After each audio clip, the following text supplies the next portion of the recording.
कत्ल हुआ 9 मई को, वो तो हम सारे कह रहे हैं कि 9 मई को जो भी तोड़ फोड़ हुई हम सब उसकी मजम्मत कर रहे हैं, हम भी सारे अपनी फौज के साथ खड़े हैं, वो तो हम सब भी कह रहे हैं, लेकिन तहरीक इंसाफ को हम छोड़ रहे हैं। तो जितनों को भी छुड़वाना है, मेरी आपसे रिक्वेस्ट ये है कि टाइम फ्रेम दे दें, क्योंकि मुल्क तबाही की तरफ जा रहा है, इकॉनमी नीचे जा रही है। इस वक्त पाकिस्तान रहने के काबिल नहीं है आम लोगों के लिए, तनख्वाहदार तबके के लिए। तो अपने आप को टाइम फ्रेम दे दें, 2 हफ्ते 3 हफ्ते, उसके बाद फिर इलेक्शन अनाउंस कर दें। जब आप समझे कि आपने तहरीक इंसाफ से इतने लोग तोड़ दिए हैं कि अब वो इलेक्शन लड़ने के काबिल नहीं है, फिर इलेक्शन अनाउंस कर दें। मुल्क को तो निकालें इस दलदल से, फिर देख लें कि पाकिस्तानी अवाम क्या फैसला करती है, लेकिन फैसला कर लें। टाइम ना, इस वक्त मैं कोई अपनी पावर के लिए ये नहीं कह रहा, मैं अपने मुल्क की अब बात कर रहा हूँ। सिर्फ इमरान खान को बाहर रखने के लिए इस मुल्क को तबाह ना करें।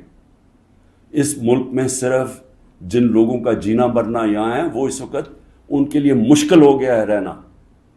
जो छोड़ के जा सकते हैं, 9 लाख से ऊपर लोग छोड़ के जा रहे हैं मुल्क। और जिन लोगों के इस वक्त इक़्तिदार में बैठे हुए हैं और जिनके साथ एस्टैब्लिशमेंट है, उनको तो फ़र्क ही नहीं पड़ता, क्योंकि उनके पैसे बाहर पड़े हुए हैं, डॉलर में पैसे हैं, रुपया गिरता जाए उनको तो फ़र्क ही नहीं पड़ना। लेकिन इस कौम को फ़र्क पड़ रहा है, इसलिए जल्दी फैसला करें। 4 हफ्ते के बाद जितने तोड़ने हैं तोड़ लें, फिर इलेक्शन करवा दें। शुक्रिया। तो आपको नंबर 1 वो औरतें जिन्होंने किसी जलाओ घराव में नहीं थी, सिर्फ वो अपना जो उनका हक है, आइन हक देता है पुरअमन एहतजाज का, उसकी वजह से जेलों में है। और मैं आपको बता रहा हूं कि उनके ऊपर ज्यादतियां हो रही हैं, हर के नहीं। मैंने अडियाला जेल से नहीं सुना कि औरतों से ज्यादती हुई, सिर्फ उनकी कंडीशंस बुरी हैं जिस तरह उनको ठहराया हुआ है, लेकिन और जगह से खबरें आ रही हैं। तो मैं सबसे पहले आपसे रिक्वेस्ट करता हूं, सो मोटो एक्शन लेके उनको तो बाहर निकालें। दूसरा, जुडिशल इंक्वायरी करें, भाई पता तो चलाएं कि किसने ये जलाओ घराई किया है। सारी दुनिया के अंदर अगर कोई इंसिडेंट होता है, उसके ऊपर कोई एक इंडिपेंडेंट इंक्वायरी होती है। गवर्नमेंट ने तो सीधा इल्जाम लगा दिया है, क्योंकि ये तो पहले से तैयारी करके बैठे हुए थे। इनके तो पहले स्टेटमेंट सुन रहे हैं कि इंतजार में बैठे हुए थे, कोई मौका मिले कि तहरीक इंसाफ को किसी तरह मैच से बाहर निकाला जाए, क्योंकि मैच ये खेल ही नहीं सकते। लेकिन अदलिया का तो काम है कि कम से कम इसके ऊपर एक इन्वेस्टिगेशन तो करवाएं, पता तो चलवाएं कि कौन जिम्मेदार है इसका, और आपकी पूरी मदद करेंगे हम। जो जिम्मेदार है मैं आपको कहूंगा उनको सजाएं दो, लेकिन साथ साथ हमारे मुताबिक 25 लोग शहीद किए गए, सीधी गोलियां मार के मारा गया। उसके अलावा कई 100 लोगों को गोलियां लगी हैं। कौन सी दुनिया के अंदर पुरअमन एहतजाज के ऊपर गोलियां चलाई जाती हैं और फिर इन्वेस्टिगेशन ही नहीं होती। मुझे देखा, हमारे लोगों ने देखा कि मुझे गैर कानूनी तरीके से अगवा करके लेके जा रही है रेंजर्स, जो पाकिस्तानी फौज है, और लोगों को डंडे मारे, मुझे मारा, जिस तरह मुझे लेके जा रहे थे। तो क्या उनका हक पुरअमन एहतजाज करने का नहीं था? और उन्होंने किधर एहतजाज करना था? GHQ के सामने करना था, जो भी आर्मी जिधर होगी उधर ही करना था, कंटोनमेंट में करना था, और किधर जाके वो एहतजाज करते? पुरअमन एहतजाज करना उनका हक था। जो वो नहीं करना, जिसने भी किया है उसके ऊपर सख्त एक्शन लेना चाहिए। जिन्होंने जलाया, जिन्होंने तोड़ फोड़ की। मैं पहले दिन जब सुप्रीम कोर्ट के चीफ जस्टिस के सामने गया, मुझे तो पहली दफा पता चला हुआ क्या, मैंने तो तब मजम्मत की थी, और मैं कहा उनके ऊपर एक्शन लो, क्योंकि गैर कानूनी चीज के ऊपर एक्शन लो। लेकिन उसकी आड़ में जो हो रहा है, जिस तरह ये मुल्क को सारी जमहूरियत रोल बैक की जा रही है, एक पूरी पार्टी को बैन कर, सबसे बड़ी पार्टी को पकड़ के हर आदमी को जेलों में डाला जा रहा है। तो ये PTI के खिलाफ नहीं है, ये जमहूरियत के खिलाफ एक्शन हो रहा है, ये मुल्क की आज़ादी के खिलाफ हो रहा है। ये तो हमें गुलाम बनाया जा रहा है, कि हमें ताकत का गुलाम बनाया जा रहा है। हमें ये कानून की हुक्मरानी नहीं है, अब ये ताकत की हुक्मरानी आ गई है। ये समझ है, जमहूरियत जब हकीकी होती है तो इसका मतलब आपके जो फंडामेंटल राइट्स हैं, आपके जो हुकूक है, उनकी हिफाजत करती है मुल्क की अदलिया। मुल्क की अदलिया गवर्नमेंट को कोई गलत काम करने नहीं देती, क्योंकि वो आइन के बीच में चलती है। और फिर जब आपके मुल्क के अंदर लोगों के हकूक मिल जाते हैं और उनको अदलिया उनके हकूक की हिफाजत करती है, وہ آزاد ہو جاتے ہیں اور وہ ملک پھر اوپر چلے جاتے ہیں. میں آپ کو ایک چھوٹی سی مثال دیتا ہوں کہ یورپ جب آزاد ہوا, جب دوسری جنگ عظیم ختم ہوئی, تو سارا جو ویسٹرن یورپ تھا وہاں جمہوریت آ گئی. صرف اسپین میں نہیں آئی, وہاں ڈکٹیٹرشپ تھی. 50 سال کے بعد دیکھیں کہ سارا ویسٹرن یورپ آگے نکل گیا, خوشحال ہو گیا, اور اسپین پیچھے ہے. حالانکہ اسپین بھی ایک وقت پہ بڑا امیر ملک تھا. تو جمہوریت, آزادی, خوشحالی, یہ سب ساتھ چلتے ہیں, لیکن بنیاد ان کی انصاف میں ہے.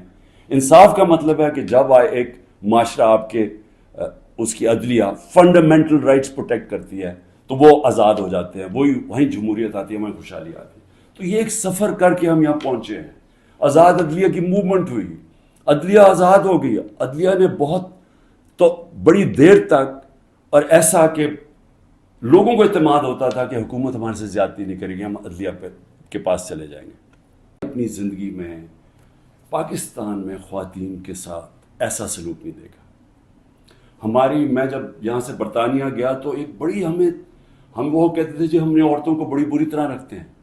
میں سمجھتا تھا کہ جو ہم عورتوں کی اس ملک میں عزت کرتے ہیں دنیا میں نہیں کی جاتی, اور میں نے دیکھا ہے اس طرح کی عزت نہیں کی جاتی عورتوں کی. اور کیونکہ یہ ہماری صرف روایت ہی نہیں ہے, یہ ہمارا دین کا حصہ ہے. اب میں بتاؤں کہ 25 مئی کو کیا ہوا. 25 مئی کو دروازوں توڑ کے گھروں میں گھس گئے, رات گئے, نہ چادر نہ چار دیواری. اگر انہوں نے نہ فکر کی کہ وہاں عورتیں ہیں, عورتوں کو کئیوں کو اٹھا کے لے گئے, بچوں کو اٹھا کے لے گئے.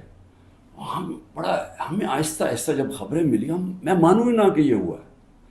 جب ہم اپنی عورتوں ایم پیز کو ملے تو آہستہ آہستہ جب ہماری عورتوں کی تنظیموں کو ملے, پھر جو اپنے ایم پیز مرد کو ملے, انہوں نے سب نے آہستہ آہستہ ایک ہی کہانی سنائی کہ پلان کر کے یہ کیا گیا تھا خوف پھیلانے کے لیے, اور انہوں نے زبردستی بدتمیزی کی. یعنی ایک پلان کر کے کہ دہشت پھیلے, یہ اس طرح انہوں نے لوگوں کے گھر توڑے اور گھروں میں گھسے ہیں. تب بھی انہوں نے گاڑیاں توڑی. ڈاکٹر یاسمین کی تصویر ہے, وہ گاڑی میں بیٹھی ہے, اس کی گاڑی توڑ رہی ہے پولیس.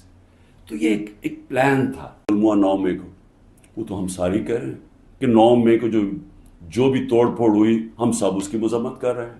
ہم بھی سارے اپنی فوج کے ساتھ کھڑے ہیں, وہ تو ہم سب بھی کہہ رہے ہیں. لیکن تحریک انصاف کو ہم چھوڑ رہے ہیں. تو جتنوں کو بھی چھڑوانا ہے, میری آپ سے ریکویسٹ یہ ہے کہ ٹائم فریم دے دیں, کیونکہ ملک تباہی کی طرف جا رہا ہے, اکانومی نیچے جا رہی ہے. اس وقت پاکستان رہنے کے قابل نہیں ہے عام لوگوں کے لیے, تنخواہ دار طبقے کے لیے. تو اپنے آپ کو ٹائم فریم دے دیں, 2 ہفتے 3 ہفتے, اس کے بعد پھر الیکشن اناؤنس کر دیں. جب آپ سمجھیں کہ آپ نے تحریک انصاف سے اتنے لوگ توڑ دیے ہیں کہ اب وہ الیکشن لڑنے کے قابل نہیں ہے, پھر الیکشن اناؤنس کر دیں. ملک کو تو نکالیں اس دلدل سے, پھر دیکھ لیں کہ پاکستانی عوام کیا فیصلہ کرتی ہے. لیکن فیصلہ کر لیں, ٹائم نہ. اس وقت میں کوئی اپنی پاور کے لیے یہ نہیں کہہ رہا, میں اپنے ملک کی اب بات کر رہا ہوں. صرف عمران خان کو باہر رکھنے کے لیے اس ملک کو تباہ نہ کریں. اس ملک میں صرف جن لوگوں کا جینا مرنا یہاں ہے, وہ اس وقت ان کے لیے مشکل ہو گیا ہے رہنا. جو چھوڑ کے جا سکتے ہیں, 9 لاکھ سے اوپر لوگ چھوڑ کے جا رہے ہیں ملک. اور جن لوگوں کے اس وقت اقتدار میں بیٹھے ہوئے ہیں اور جن کے ساتھ اسٹیبلشمنٹ ہے, ان کو تو فرق ہی نہیں پڑتا کہ ان کے پیسے باہر پڑے ہوئے ہیں, ڈالر میں پیسے ہیں, روپیہ گرتا جائے ان کو تو فرق ہی نہیں پڑنا. لیکن اس قوم کو فرق پڑ رہا ہے, اس لیے جلدی فیصلہ کریں. 4 ہفتے کے بعد جتنے توڑنے ہیں توڑ لیں, پھر الیکشن کروا دیں. شکریہ. آپ نے ابھی تک ہمارا چینل سبسکرائب نہیں کیا تو ابھی سبسکرائب کریں اور بیل آئیکن کو کلک کر کے ہماری لیٹسٹ ویڈیوز کے بعد ہمارے T V channel OTV overseas television کو ابھی سبسکرائب کیجئے. گھنٹی کا بٹن دبانا مت بھولیے تاکہ اہم اور معلوماتی ویڈیوز آپ تک پہنچتی رہیں.